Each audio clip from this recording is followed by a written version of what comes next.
In Northwest Ontario, I'm not kidding you, you catch a fish of a lifetime. Look at that. Oh, look at that. That's another great big one. Look at that horse. Oh, gee. This is a Hawk Lake special. Whoa. Look at that beast. See that bad boy. Oh yeah, this place has it all. Good smallmouth, lake trout, and most importantly, big eyes.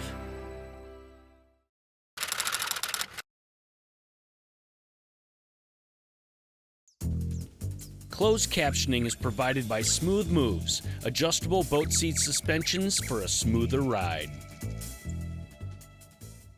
You know, we're up at Hawk Lake, and you know, the big draw for this lake are the giant walleyes, and we had just a premier morning, and now we're going to go on a little bit of a different excursion. We're going to go to one of the Portage lakes. They have 18 different lakes with a lot of different species of fish, everything from trout, big crappies, pike, smallmouth bass, and walleyes. It's more of a numbers routine in here, but it should be sort of an interesting adventure. Yes, this is my first Portage excursion in a number of years. Portage. Portage, I'm yes, sorry. Okay. My first Portage excursion in a number of years. I'm looking forward to this. Well, she's warming up now.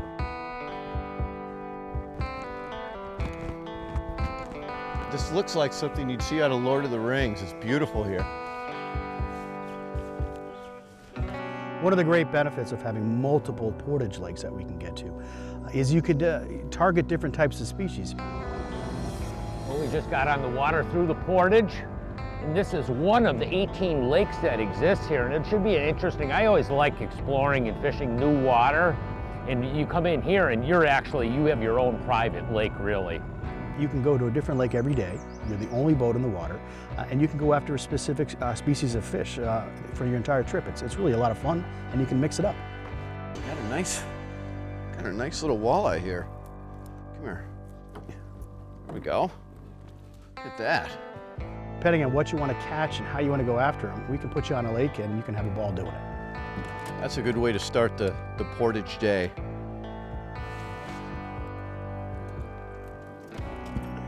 Nice eye.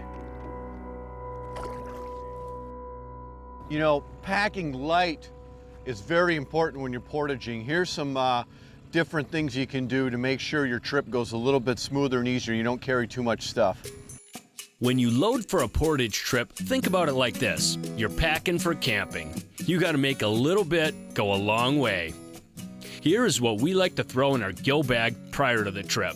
First aid kit, wet wipes, hookouts, multi-tool, compass, headlamp, bug spray, light rain gear, a two-way radio, small plexi mirror, 2 sets of lighters, protein bars, water filtration tablets, a Yeti bottle, and some heavy fishing line for getting hooks out of your hand just in case.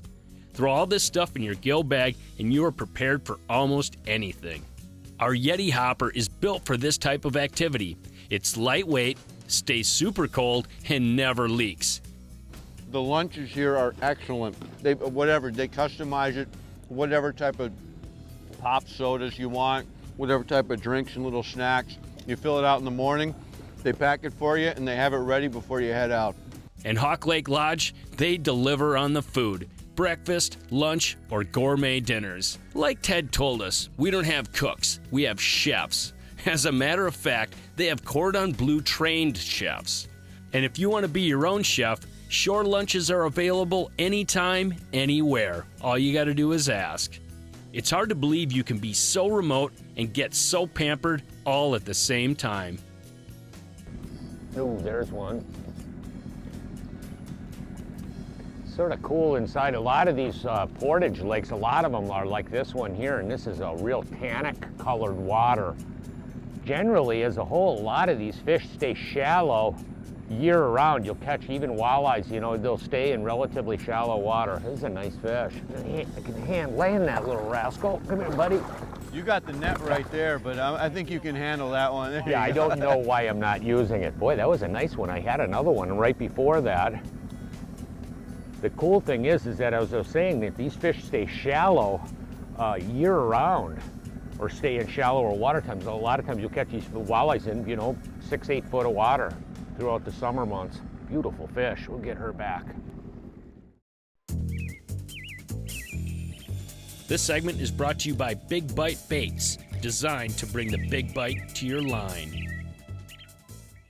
Is that the outlet? Yeah, that goes down to where the river comes in. That's the inlet? Yes. I like any of these little portage lakes. Inlet, outlet's always a good bet. Most portage lakes are not too big, but the boats and motors are rather small, so the lakes actually fish bigger than they are. Here's our methodology for attacking a portage lake. We get on the gas right away and drive to any major points, islands, rock piles, or back bays, just looking at the structure, making our way to the back end of the lake. There's a reef right there, a hump. We just came across a hump right there. On our way, we will make mental notes and save waypoints on any key structure or fish that we mark on our electronics. Looks like we might have some of our buddies down below here, Troy. Once we get to the back end of the lake, we fish towards the access, hitting all of the waypoints we mark. That way, by low light, we are pulling the boat out and not just getting into the bite. Troy, I'm going to spin around and back through there again. I had 2 hits right away. I actually saw those fish on the helix when we drove over it. One thing, you know, when you get into a lot of these lakes, they're relatively deep, you know what I mean? Sharp drop-offs, and you got to do is find these shelf areas where you got a little bit of extended shelf. You know, we're driving around. I don't have a map for this lake, really. I got a paper map, but I've never been on this thing before. So what we're doing is just driving around and looking for extended shoreline flats right now. Yeah, we just came across some fish right here. Just let out enough line. I'm trying to move along really slow. 1/4 ounce jig is just moving at a pace that I can just maintain bottom contact and just bouncing. And a lot of these fish, and a lot of times you don't even really need bait. We brought some leeches and night crawlers along, but a lot of these fish have a tendency to bite. We bring a lot of big bite soft plastics, little 3 to 4 inch boot tails, and grubs, of course, are always really critical on a Canadian fishing trip like this. These really bright colored grubs a lot of times will work really well, particularly in these dark water lakes. There we go. Ooh, a little small, a little smallie. What size? It's a nice little keeper. There you go. Not bad. Yeah, whoa. He's pretty wild. He's just in a little deep shadow clown, just clowning around with the deep shadow. Right there. Good guy. Oop, there's one. Oh, walleye. He's got Troy just had a smallmouth on. It's one thing you get in these lakes. I mean, there's really a lot of fish in these lakes. That's one thing that's really cool, and that's what you call a quick release. Mixed combination. So we're throwing a lot of baits that we really don't, you know, you're fishing for smallmouth, pike, as well as walleye simultaneously. Yeah, this sets up really nice the way these boulders come out right here. You get the saddle here, but then you have the extension of all these rocks. Oop, there's one. Out underneath the boat. Oh, hot action. Oh, nice. Real leaping Lena. The Edge is presented by these and other fine sponsors.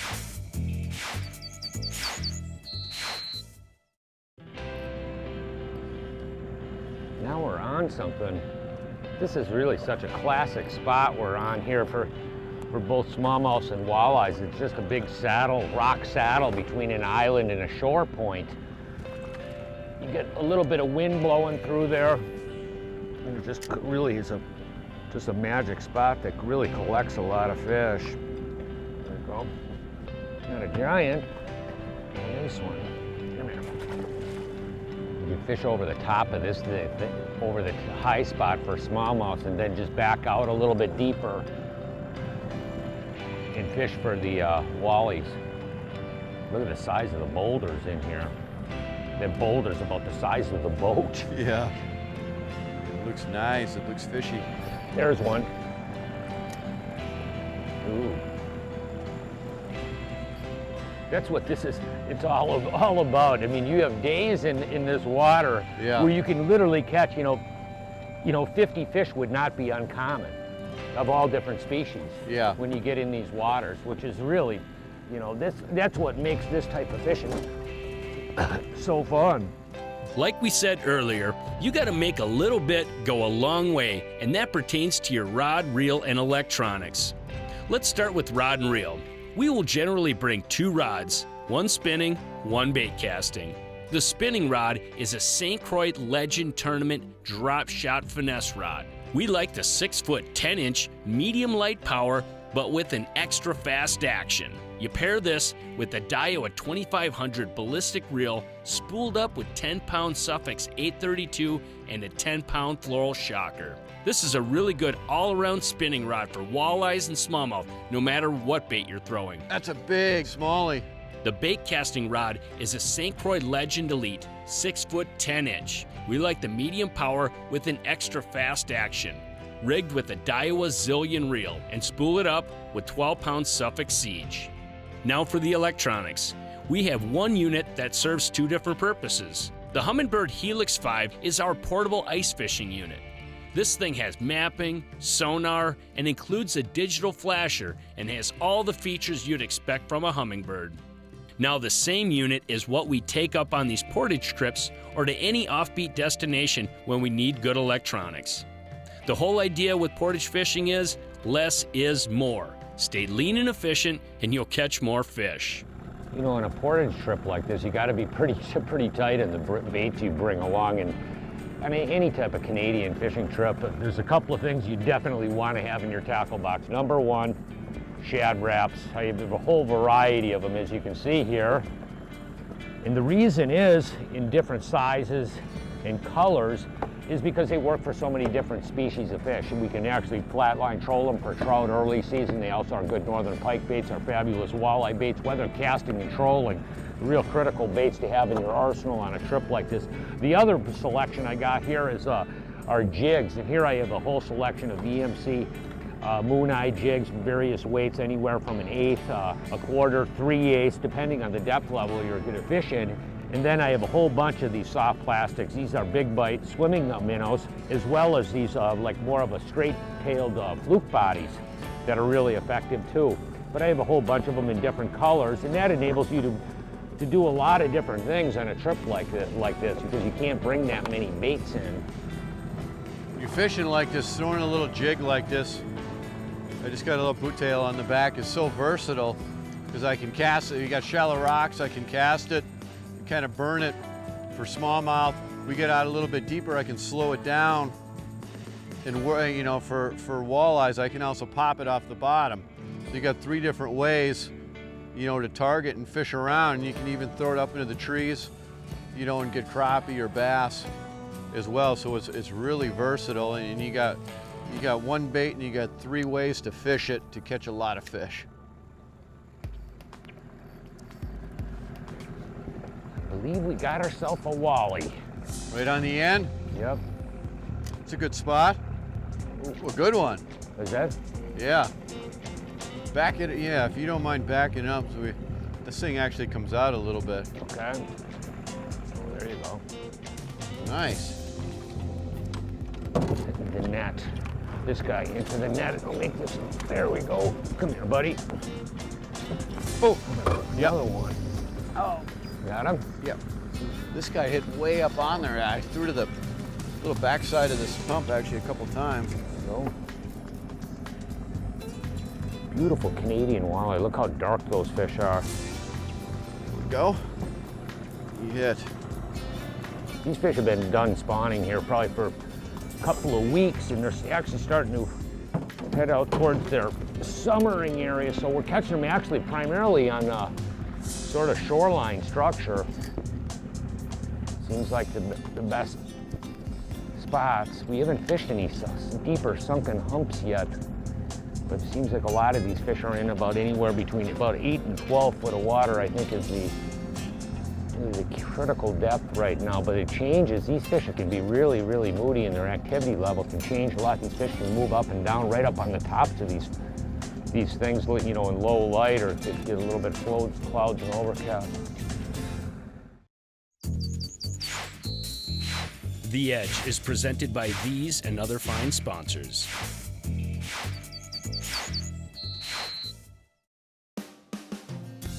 Sort of interesting the way we've been pulling up on these spots, and it seems like we catch them right away. We Yeah. get the hot ones right off the get-go. Troy's been targeting the smallmouth bass up on top, while I've been sort of dragging out deeper for the walleyes. Oh yeah, there we go. Yeah. Just gonna say I was. Boy, that sucker was way up there, Yeah, wasn't he? they're up. They're How up on. shallow was that fish? I don't know, just a couple feet. Those boulders. There's not much boulder. You know, there's some up here, but up shallow. It's really broken up pretty good up there, and they're so hot. You get in these Portage lakes. These fish are they're hot, and there's no finesse needed here. You just cast and reel. You burn the bank, and they're there. They usually bite. You know, they don't see it. The place like this, you're the only boat on here. Each day you got one boat on here. You go up to these spots, and you're probably the only lure that they might see, you know, for the whole day, or maybe For several days. for a week you might. So, because there's so much to fish in here. Staying at Hawk Lake Lodge is really a dream vacation. Over the last couple days, we caught world-class walleyes, Look at that. pounded on the smallmouth, caught some lake trout, pike, and ate and slept like kings. It's beautiful here. This Portage trip is really the icing on the cake. It's like a vacation inside a vacation. And the sweet thing is, they got 17 more lakes just like it, waiting for avid fishermen to enjoy the fish of a lifetime. Recently, I had an opportunity to speak at an outreach program for God's Great Outdoors. And I shared a little bit about my testimony, my faith, the fishing industry, and there was a series of other speakers there. One was a vet, and he shared some of his experiences in a combat zone, and there was a book there that they were giving away free. It's titled Tears of a Warrior. You could see I marked a lot of places in it. It really touched home to me. It's the story of a young soldier in Vietnam, 20 years old, when he went in. He shared his story. And the story, the purpose of the book, is how to deal with PTSD, post-traumatic stress disorder.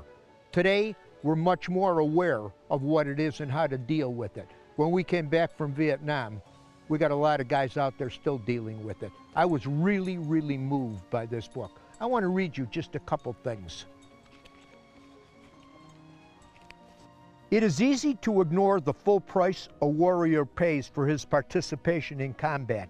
Very few individuals who have not experienced serving in a battle zone can imagine the mass destruction, both physically and emotionally, it has on the body and the soul. The warrior stories remain largely untold.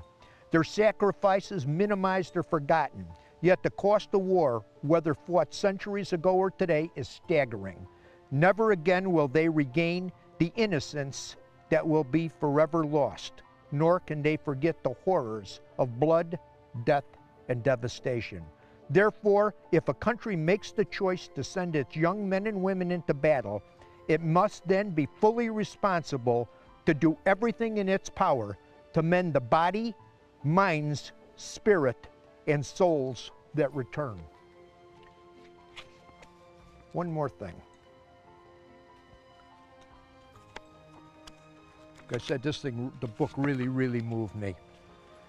For some who serve in combat, and specifically based on my experience from serving in Vietnam, there was no celebrated homecoming, no parade to honor those who served so valiantly.